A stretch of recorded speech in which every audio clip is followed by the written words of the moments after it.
Hey viewers, welcome to my channel English Winglish by Rita.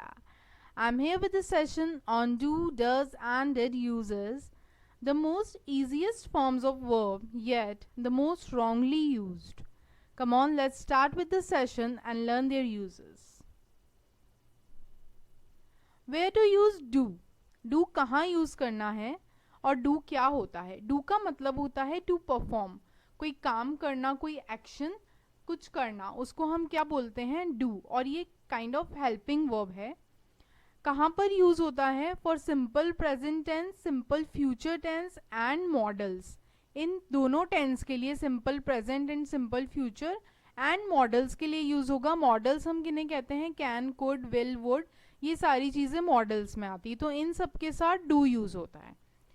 और subjects का मतलब होता है, सिंपली आई कैन से, जिसके बारे में हम बात कर रहे हैं उसे हम सब्जेक्ट बोलते हैं. तो ये जो बिलो सब्जेक्ट्स हैं, इन सबके साथ हमें डू यूज करना होता है. आई, यू, वी, दे, या फिर कोई भी प्लूरल सब्जेक्ट. प्लूरल सब्जेक्ट मतलब दो या दो से ज्यादा लोगों के बारे में जब भी बात हो रही है उसे हम प्लूरल सब्जेक्ट बोलते हैं. तो इन सभी के साथ हमेशा डू यूज होगा. कुछ एग्जाम्पल्स देखते हैं. जैसे आई, हमारा सब्जेक्ट है आई. आई मतलब मैं, आप अपने बारे में ही बात कर रहे हैं. I do this work, I do not need your help, do I make a mistake in writing. हमने अलग सेंटेंसेस में यूज देखा इसका, पॉजिटिव में, नेगेटिव में एंड क्वेश्चन में. तो हमने देखा आई के साथ हमेशा क्या यूज हो रहा है? Do. Similarly for you, you मतलब सामने वाला, तुम. आप उससे क्वेश्चन कर रहे हैं तो आप पूछेंगे do you make a mistake in writing. Negative sentence बोल रहे हैं तो you do not need my help. Positive, you do this work. तो यहाँ पर यू के साथ भी हमने देखा डू यूज हो रहा है. एंड सिमिलरली वी के साथ भी हमेशा डू यूज होगा in all kind of sentences. अगर दे हमारा सब्जेक्ट है तो उसके साथ हमेशा डू ही लगेगा. प्लूरल सब्जेक्ट, प्लूरल सब्जेक्ट देखते हैं हम किसे बोलते हैं. जैसे बॉयज, गर्ल्स, स्टूडेंट्स, टीचर्स, ये सारे ग्रुप हैं, दो से ज़्यादा लोग हैं इसमें, तब हम क्या यूज़ कर रहे हैं? डू, क्योंकि ये एक प्लूरल सब्जेक्ट बन जाता है क्योंकि इसमें दो से ज़्यादा लोग इन्वॉल्व हैं. नेक्स्ट यूज़ देखते हैं डज का. डज का मतलब होता है वही टू परफॉर्म, और ये भी एक हेल्पिंग वर्ब है, लेकिन इसका यूज़ कहाँ होता है? Only for simple present tense. सिर्फ सिंपल प्रेजेंट टेंस में ये यूज होता है. Unlike do, simple future tense और मॉडल्स में इसका यूज नहीं होता है. So does is only used for simple present tense.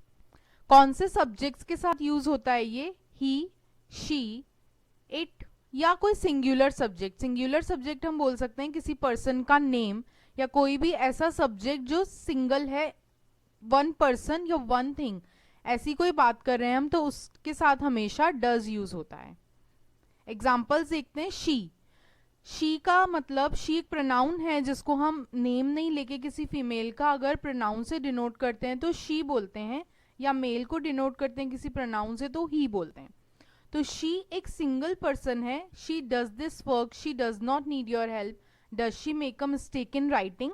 Similar examples हैं जो हमने डू में यूज किए थे, लेकिन सब्जेक्ट यहाँ पर चेंज करते ही, जैसे हमने यहाँ पर शी यूज किया तो उसके साथ क्या यूज कर दिया हमने? Does.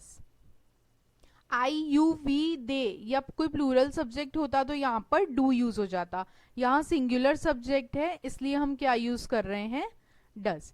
Similar for positive, negative और क्वेश्चन, सभी सेंटेंसेस में शी के साथ डज यूज होता है. For he also we use does. He does this work, he doesn't need your help, does he make a mistake in writing.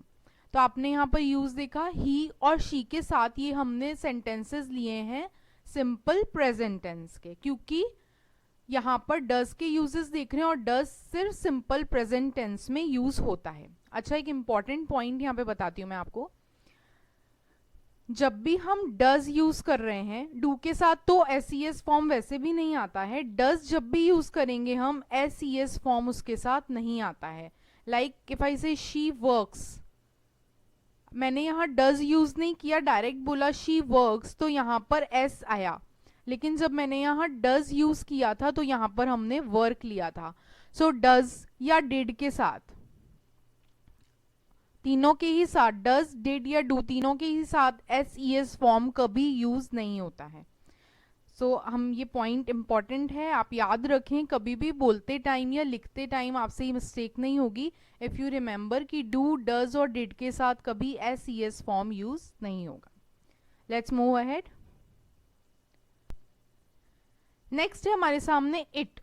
It subject के साथ भी हमेशा डज यूज होता है हर टाइप ऑफ सेंटेंस में, लेकिन पॉजिटिव सेंटेंस में हम जनरली यूज नहीं करते हैं। जब भी हमें किसी बात पे एम्फेसिस देना होता है तभी हम इट के साथ डज यूज करते हैं पॉजिटिव सेंटेंस में। लाइक किसी ने हमें बोला it does not mean like that, और हम उस पर एम्फेसिस देना चाहते हैं कि नहीं ऐसा होता है, तब हम क्या बोलते हैं, it does mean like that. Otherwise हम इट के साथ डज यूज नहीं करते पॉजिटिव सेंटेंस में। नेगेटिव सेंटेंस में यूजुअली यूज होता है it doesn't mean like that, it doesn't belong to me, या क्वेश्चंस में does it make any difference, does it belong to you. So it के साथ हमेशा डज यूज होगा। एंड फॉर सिंगुलर सब्जेक्ट, जैसे मैंने यहाँ पे एक नेम लिया है Ram, Ram does this work, Ram doesn't need your help, does Ram make a mistake in writing. तो यहाँ पर सेंटेंसेस वही हैं, सिंगुलर सब्जेक्ट यहाँ पे क्या है, राम, तो हमेशा सिंगुलर सब्जेक्ट के साथ भी क्या यूज होगा, डज।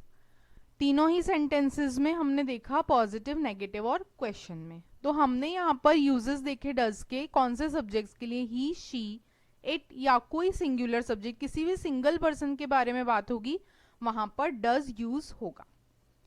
नेक्स्ट देखते हैं, ये हमने किसके लिए यूज किए हैं, for simple present tense. Does हमेशा सिंपल प्रेजेंट टेंस में ही यूज होगा, लेकिन डू फ्यूचर टेंस और मॉडल्स के लिए भी यूज होता है। देखते हैं उसके यूजेस।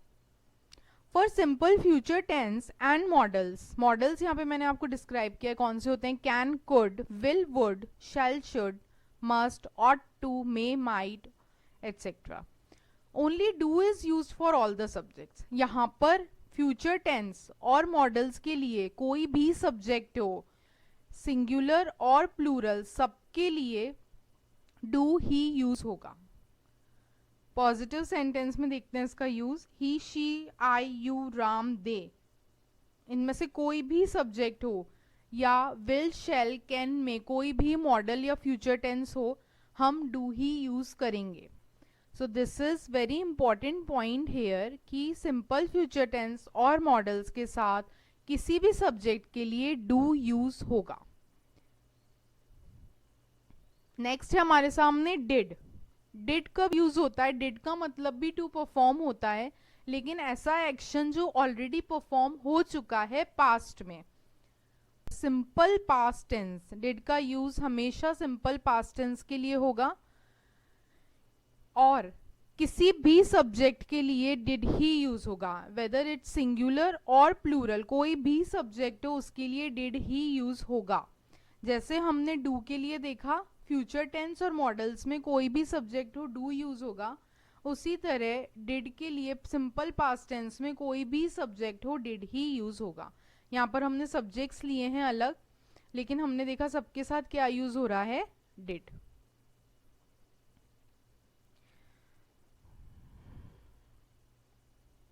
एक इंपॉर्टेंट फैक्ट है यहाँ पर, do, does and did always take first form of verb. एक पॉइंट मैंने आपको पहले बताया था कि डू, डज और डिड के साथ एस ई एस नहीं लगता, उसी तरह इन तीनों के साथ वर्ब का फर्स्ट फॉर्म लगता है। First form as in work, worked, worked, ये आपने सुना होगा। तो यहाँ पर हम क्या यूज कर रहे हैं, ही और she does the work, work is first form of verb. We do not like to play, यहाँ पर लाइक का हमने V1 लिया है, लाइक, लाइक्ड, लाइक्ड, ये V1, V2, V3 फॉर्म्स होते हैं, लेकिन यहाँ डू है तो हमने क्या लिया है, like. They did not speak properly, did आया है तो हमने यहाँ पर स्पीक, स्पीक, स्पोक, स्पोकन होता है, यहाँ पर V1 लिया है स्पीक। तो इन तीनों के साथ हमेशा V1 फॉर्म आएगा।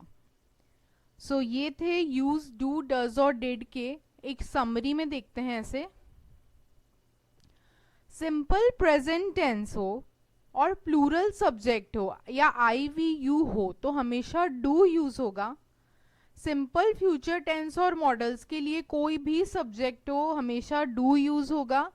सिंपल प्रेजेंट टेंस के साथ सिंगुलर सब्जेक्ट हो तो डज यूज होगा। और सिंपल पास्ट टेंस के लिए कोई भी सब्जेक्ट हो सिंगुलर या प्लूरल हमेशा डिड यूज होगा। तो आप इस समरी के थ्रू इजीली लर्न रख सकते हैं यूज, डू, डज और डिड का। So here is an exercise for you. You can practice it after going through all the rules. If you have any doubt, you can mention in comments box. I will solve your doubts. So thank you friends for watching my session, and thanks to all those who have subscribed to my channel, and those who have not yet subscribed, don't forget to subscribe it. Thank you. Stay healthy. Take care. Goodbye.